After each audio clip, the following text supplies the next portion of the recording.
Hi, everyone. Thank you for tuning in to the Clanhatton Association YouTube channel.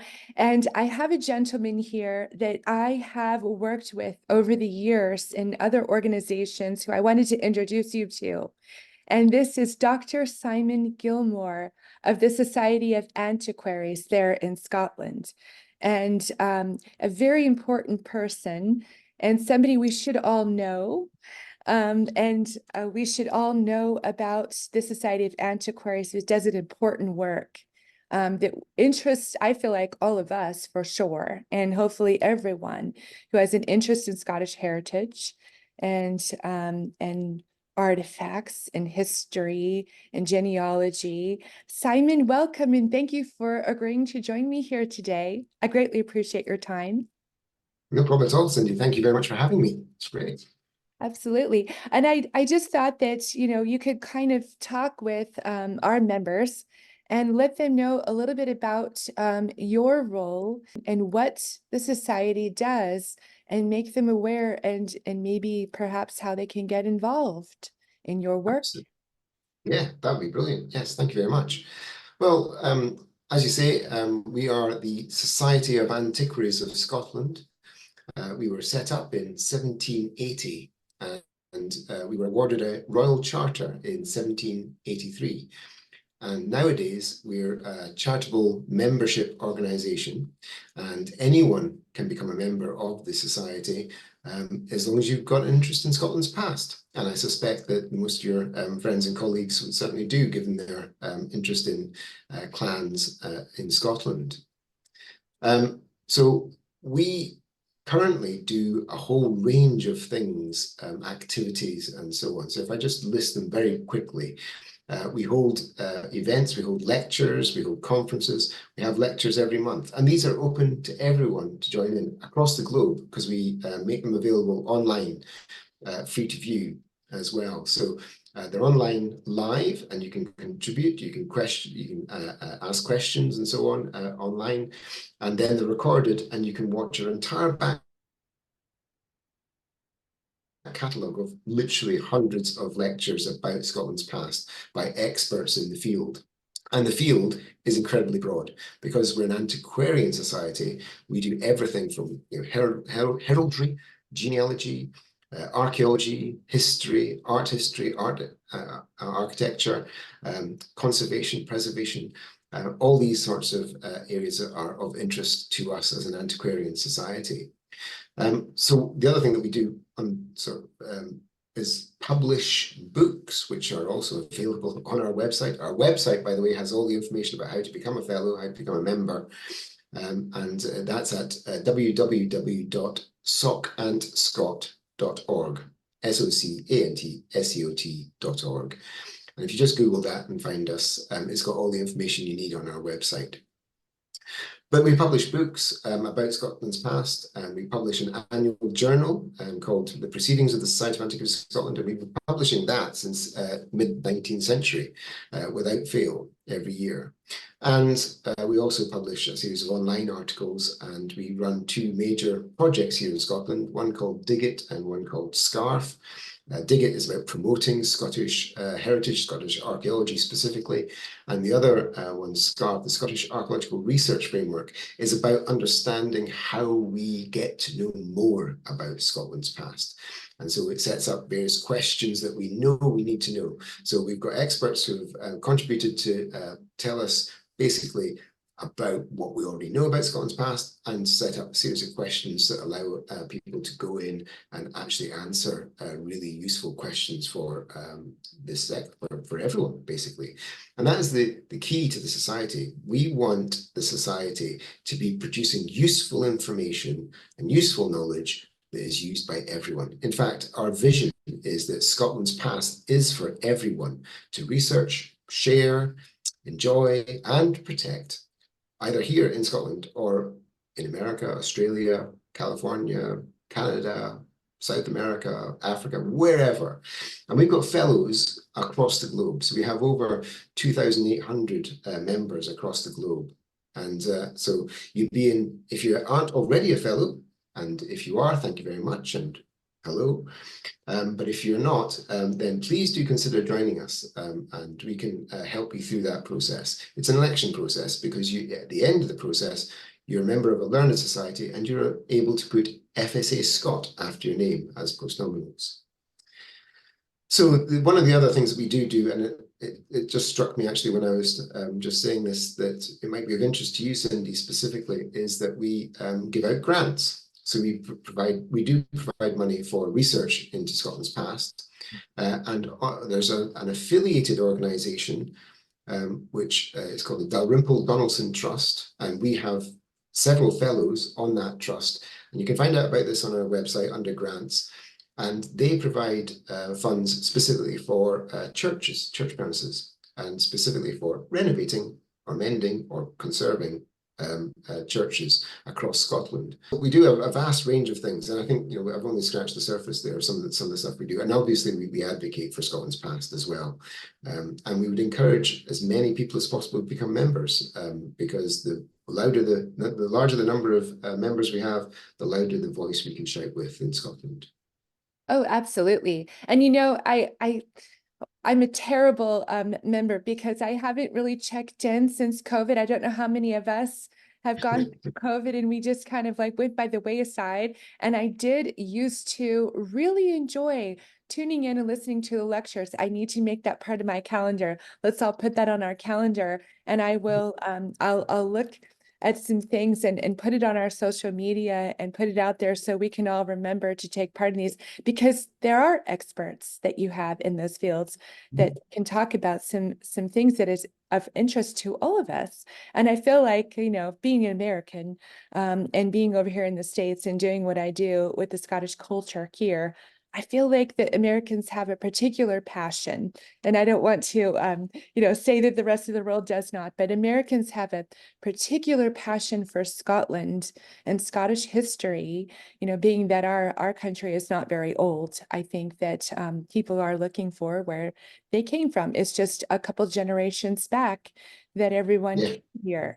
We've got, like I said, we've got probably about 600 fellows.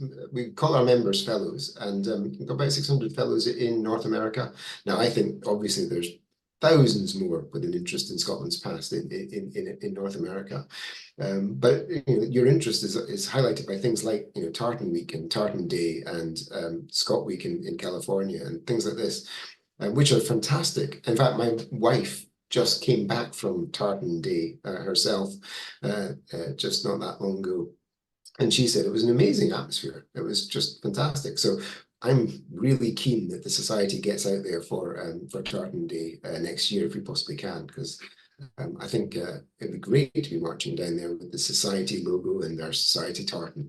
And anytime you find an event here in the States, whether it be Highland Games or what have you, everyone's trying to find a piece of tartan and put it on and come and join in. And we have many people who are part of the culture here in the States, especially the pipe band arena, that have absolutely no ancestry, but they still absolutely love the culture. It is a thing. And so, yes, we should make sure and connect and have you come out to the West Coast as well, if at all possible. Oh yes, no, definitely. Yes, I must come over. I've got family in California, so I must come anyway to at least to visit them as well. So that'd be fantastic. Absolutely. And so I will, as I said, post more down in the description. I'm going to add some links and also some suggestions of things that we can watch together as an association, and things that I think might be of particular interest. And we greatly appreciate the suggestions of people to contact. I know, we've talked about with our association before, and I know that there are other locations and other artifacts and things that are of particular concern to the people of the association. And so it's very helpful to know that there's an organization who can either maybe hold our hand or point us in the right direction of what it is we can do to help preservation. So we greatly very, very glad to help. Anything just helps align. And it's one of the things we're here for, is to try and help people to do the right thing for Scotland's past. Absolutely, no problem. Simon, you personally, if it's all right to point out, because I know that I feel like people like to know a little bit about the person as well, if that's okay. Yeah. I mean, so how long have you been with the society? I've been director, which is basically chief executive of the society since 2007. So that's a fairly long time. And before that, actually, I was in the building industry, actually, Cindy. I built houses and sold them. And then prior to that, I was in what was then called, and no longer exists, unfortunately, the Royal Commission on the Ancient and Historical Monuments of Scotland, where I was a surveyor with them. And I was aerial photographer for them. So I've got to fly around Scotland, taking photographs of fantastic buildings, monuments, sites across Scotland. It was brilliant. And then prior to that, my background is actually as an archaeologist. So I was trained as an archaeologist at university. So yeah, so I've been here for a long time, it seems now. But things have changed and the society has grown and developed over that time. And I think, we're in a much stronger place now than we ever have been previously. And we've got an exciting new project. I don't know if you know about this, Cindy. We are looking to buy ourselves a building because currently we're in these palatial offices, which we gratefully received from the National Museum Scotland. So we're based in the National Museum Scotland in Edinburgh. Because the Society is the founding organisation of the National Museum Scotland, but we're entirely separate now. But they do allow us these rooms for the offices for staff, but they're really not. They have their challenges, let's put it that way. And we would really like to have a front door for our fellows, for guests, for the public to see what we can do, see what the society is all about, and to learn more about Scotland's past. So we're in the process of looking at trying to purchase a building for ourselves, which would be amazing. And then we could welcome everyone into our own building, which would be just brilliant. That would be amazing. And also, just everyone should come to the museum as well. Oh, And yes. if you haven't already been there, it's an amazing place. You could spend hours and hours there just looking over everything, days, in fact. I quite like it. So you must really enjoy your work and your job. You've been there since 2007. That's wonderful. Before that time, when you were going and photographing monuments, was there anything in particular you came across that really stood out to you? Something in Scotland, maybe that was unknown previously, maybe a couple of locations, anything you want to share? I'm always intrigued because whenever I'm there, I like to explore every nook and cranny that I can and go to some desolate places trying to find ruins. Yes, yeah. No, I think so. One of the best things I did while I was there actually was I managed to relocate the airplane. So we use a little four-seater Cessna, and I managed to relocate the airplane from Edinburgh Airport into Stornoway Airport, and we were able to fly around the Western Isles, and that was absolutely glorious. Never mind the heritage, just the landscape and the beaches and everything was absolutely fantastic. So I was photographing everything constantly. But there was one site which still intrigues me, actually, and it's still a site that I know there's very little work done on, but it stands out.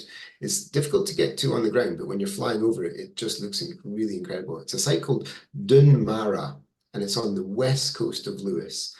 In fact, it's just on the northwest coast of Lewis, and it's a fantastic prehistoric, probably a broch, probably a stone tower with big stone ramparts and ditches surrounding it, and it juts out into the Atlantic Ocean. And so the next stop from Dunmara is in fact America. There's nothing in between. So it's right on the very edge of the known world, presumably for the Iron Age peoples of Scotland at the time. And it's incredible. It's huge, big monument. It's a big site. And it has also, though, the remains of agricultural cord rig and furrow agriculture all around it. And that is a much later sort of medieval and post-medieval landscape which is surrounding it. But because they've built these ridges and furrows in the landscape, it looks like a beautiful piece of corduroy just surrounding this monument and sort of coming right up to its banks and ditches. So this thing sits in this beautiful, incredible landscape as well. That's the one thing that always stands out whenever I think about my time sort of taking photographs from the air in the Royal Commission, that particular site. Oh my goodness. And I was just out there last August. I didn't know about it.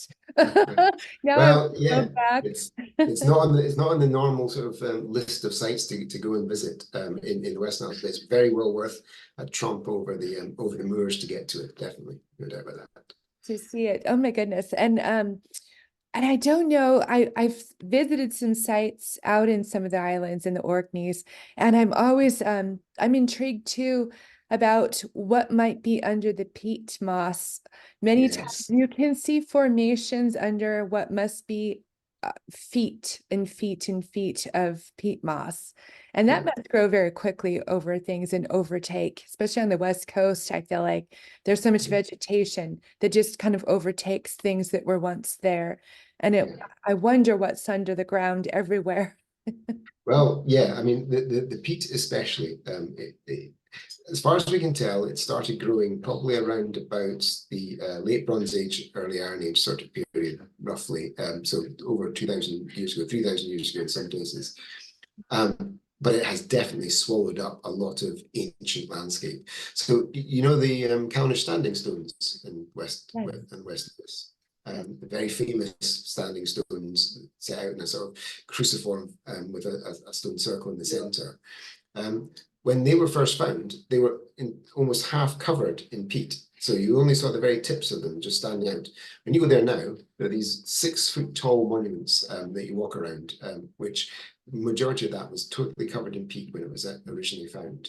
And Oh there'll my be other goodness. landscapes exactly like that. We know of other stone circles, 6,000-year-old stone circles, which we know are entirely buried in the peat, and we only know about them because somebody saw one little bit of a stone sticking out, and then they went and tried to do probing all around the edges, and they found the other stones. But they've never been excavated. So we know that there are entire landscapes still lying below the peat. Absolutely. It's in So there. yeah, but interesting enough, we are now starting to get a little window on that, and we can see what's under the peat in some places. Interestingly enough, because of the new wind farms and things that are being put in for sustainable energy, and people love them or hate them. What they do is they open up areas of landscape which archaeologists can then go in and look at before the actual turbines are built. And it gives us, because you have to dig into the peat to set out the foundations, it gives us a window into the past before they start putting before they put their things in. So we're finding out much more about what's under that peat than we have ever done before. That's fascinating. And I was at the Callanish Stones last year, and I've been to the Ring of Ragdur. And also, just out of Inverness, that we talk about the Clavicairns, which are very close to Oh the yeah. Moy. It's very close to Moy, which is the Macintosh seat there near Inverness. And that fascinates me. There's mounds on those circle stones. So real quickly, because I could talk to you forever, and I know you've got other things to do. And I think because of Outlander for a lot of people, I've known about the Clavicairns and this standing stones for a couple of decades now, but a lot of people didn't before Outlander, the show. Mm. And so, but we always get the question, everybody always wants to know, what is your theory coming from your background and from your field about what these were? I oftentimes see them, and I see that the principal stones at the front of where, sometimes there's a path or an entrance, especially with the Clavicairns entrance into these mounds, they all point in the same direction. And I feel like the principal stones are much taller, and then as you get around the back side of the base, they're much smaller, and they all point in one direction. What do you think these were used for, and how they're set up? What do you know about these that you might have studied that Well, so there is a person called Professor Richard Bradley, who is now retired, but he has published several books on these, and indeed one of his books actually is published by ourselves, so you can go and look at it online, called The Moon and Bonfire. It's uh, on our website as well. But in his investigations, his archaeological excavations of the Clava cairns, he was able to excavate some of the Clava cairns, showed up several interesting things. One is they're almost certainly funerary monuments. They're almost certainly where people were buried. But what you're looking at when you look at the monument nowadays, when you see it, is actually the culmination of different periods of building. So it would have been, first of all, actually quite a simple circle of stones, potentially, and then a cairn with a central area might have been inserted into it, and various other standing stones might have then been added all around it as well. And so, but he also found, and you're right, that there is a specific orientation. What that orientation relates to, I can't now remember, and I don't know if it's very clear from the investigations that have been done. But certainly other stone circles, like the recumbent stone circles in northeast Scotland, which are very close to the Clava cairns, obviously, they are potentially orientated to look at the rising and setting of the moon over periods of time. So it's possible it's got something to do with that, potentially. The other interesting thing he found, I think, and I seem to remember this, and forgive me if I'm wrong, and people can go and read the book and find out themselves. But I think you find that they actually use different coloured stones in different places in the monuments. So when you go into the Clava cairns next time, have a look and just look at the colours of the stones, because they are actually different. They've chosen specific stones for specific locations. Like when you go in through the passage and get into the circular area in the middle, opposite the passageway, the stone is actually a slightly different colour from the other stones. So the builders were very deliberately demarcating different parts of these circles in different ways. What exactly that means, I don't know. And I don't think Richard ever found out exactly what it meant either. So, hey, that's up to everyone. They can make your own story up about what that means, certainly. But it's almost certain that they were used burying the dead at least some one point, and usually cremated dead remains as well. So. Oh, fascinating. Well, thank you for your insight in that. I've made it a point to try to visit as many as I know about and check them out. So I will get the book and read it, and I'll post it here for everyone else who might be interested. Thank you so much for sharing with us on that. Dr. Gilmore, thank you so much for being here with me today. I wanted to introduce you to the people of the association for a while now. I'm glad that we were able to make this happen, and hopefully we can collaborate on some things moving forward. And thank you again. And we will. Thank you, Cynthia. That's been really good. Thank you very much. Thanks for being here. Hello to everyone, by the way, in the association. Yes. Thank you for having me. Well, yes, and then everyone should, as you said, we should look into membership, and we will start making a point to put it on our calendar to look over and watch some of the lectures, and hopefully take part in some of the live lectures as well. So I'll post a calendar for everyone, so that we can take part in the work that you are doing. And thank you for the work that you are doing. It is important, and we appreciate it. Thank you. Thank you very much. That's really helpful.